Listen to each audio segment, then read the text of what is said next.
Mesdames et messieurs, bonsoir et bienvenue dans cette nouvelle édition de Viva Événement ce mardi 15 octobre 2013. Tout de suite, les titres de ce journal.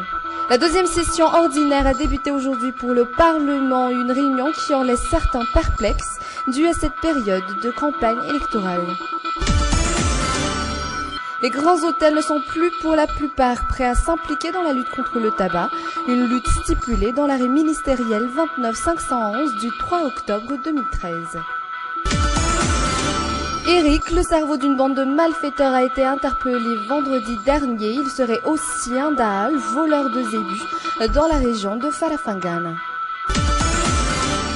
Et 1600 immigrés ont été interpellés par la police russe lors d'une manifestation due à un meurtre attribué à un immigré. Plus que quelques jours seulement avant le jour tant attendu du premier tour de l'élection présidentielle, les candidats poursuivent leur campagne. Les citoyens, eux, sont-ils prêts à entrer dans l'isoloir? Savent-ils au moins pour qui voter? C'est un reportage de Mampionnara Valsan sur les images de Nzara Rajiensou.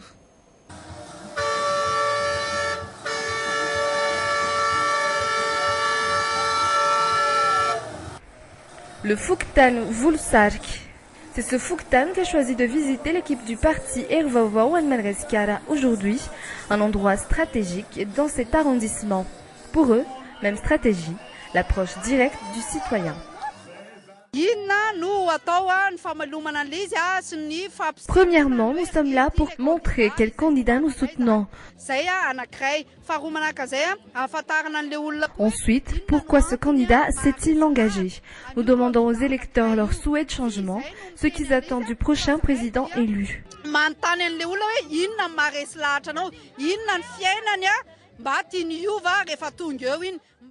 Une campagne électorale, une technique de persuasion, cela permettra-t-il aux citoyens de changer d'avis? Jusqu'ici, seules 2 sur 5 personnes parmi celles que l'on a croisées ont déjà fait leur choix sur le candidat pour qui voter. J'ai déjà fait mon choix. Ce n'est pas grâce à la propagande.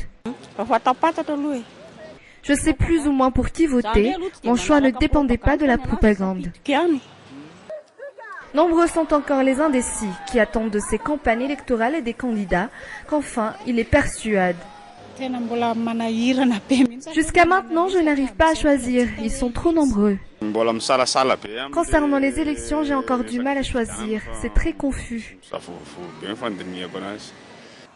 Nombreux sont encore les indécis qui attendent de ces campagnes électorales et des candidats qu'enfin ils les persuadent.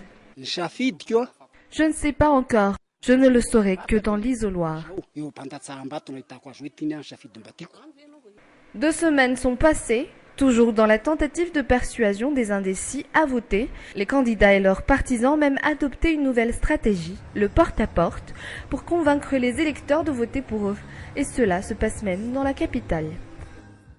Et le candidat du Parti vert, Sarah Georges Rabearsou, a échappé dimanche dernier à un terrible accident. Le moteur de son hélicoptère est tombé en panne. Après seulement 10 minutes de vol, celui-ci a dû se poser d'urgence à 17 km d'Antsui et ils ont dû continuer à pied et en charrette malgré que toute l'équipe en est sortie indemne. La campagne électorale qui devait se poursuivre dans la région de Melaky et de Sofia a dû être interrompue.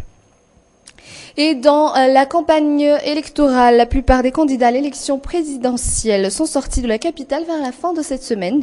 Toujours dans la poursuite de cette campagne électorale, Antanfout, Arivunmam, Antarambo, Manamput, Simanur, quelques-unes des régions visitées par le candidat du Ervava Wan Madagaskara et Radzon Almapian. Quant au candidat du MDM, c'est à Tuléar qu'il a achevé sa visite dans les provinces, toujours vers la fin de la semaine dernière. Et le candidat du Malagas Miaramieng, Adzu Anjianenarve, lui était à Tuamasan après avoir rencontré les habitants d'Amparafaravula et d'Ambatunjazak dimanche dernier.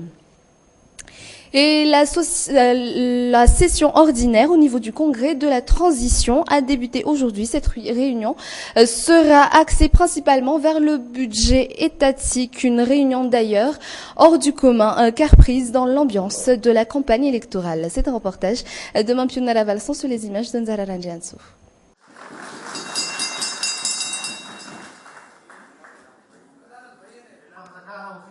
Le Congrès de la Transition.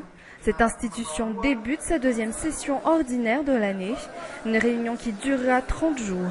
Malgré la campagne électorale, la plupart des parlementaires étaient présents, ils ont presque rempli la salle. On ne peut pas sous-estimer les responsabilités attribuées au Congrès de la Transition par son pays, celle d'établir des lois. Certains membres restent perplexes quant à la période durant laquelle se déroule cette réunion, qui se tient parallèlement à la campagne électorale. Certains peuvent profiter des campagnes électorales utilisant leur titre de membre du Congrès. Pour certains, ces responsabilités leur ont été attribuées par la loi, ils l'ont accepté, ils se doivent d'assister à cette deuxième session ordinaire jusqu'à la fin.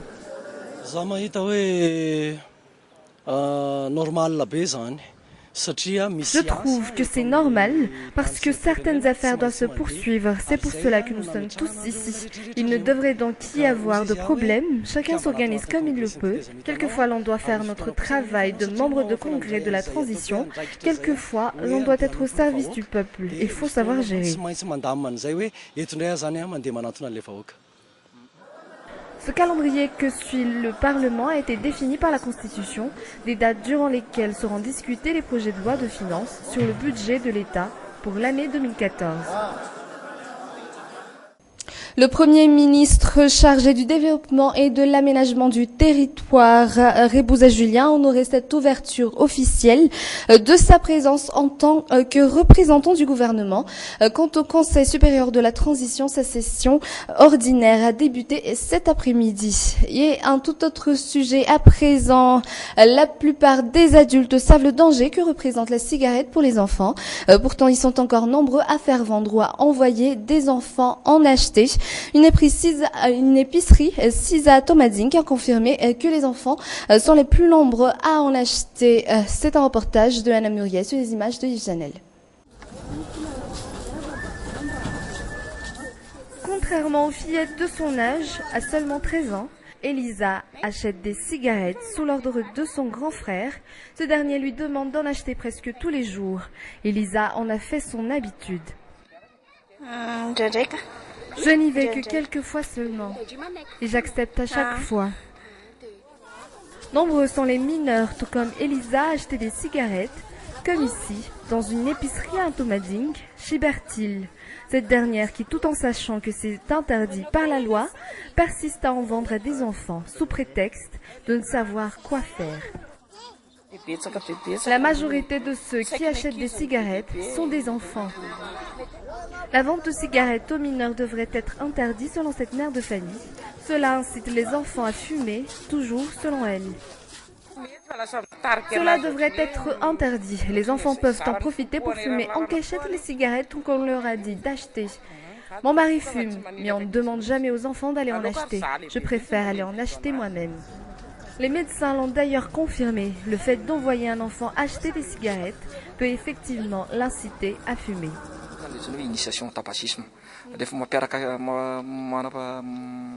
Quand on envoie souvent un enfant acheter des cigarettes, il est clair que cet enfant est un futur fumeur. C'est très logique. Un cinquième des jeunes de 13 à 15 ans fument du tabac ici à Madagascar, selon une étude effectuée en 2008. Si des stratégies ne sont pas mises en place, le taux s'élèvera à 12%. Le fait de faire vendre du tabac à un enfant est interdit par la loi, ainsi que d'envoyer un enfant en acheter. Cette stratégie de mise en application des règlements a été mise en place en 2003, une stratégie qui n'est pas encore applicable due à l'absence de structure établie à cet effet. Et c'est la fin de ce journal. Merci de l'avoir suivi. Je vous dis à demain, toujours dans Viva Événement version française. Au revoir.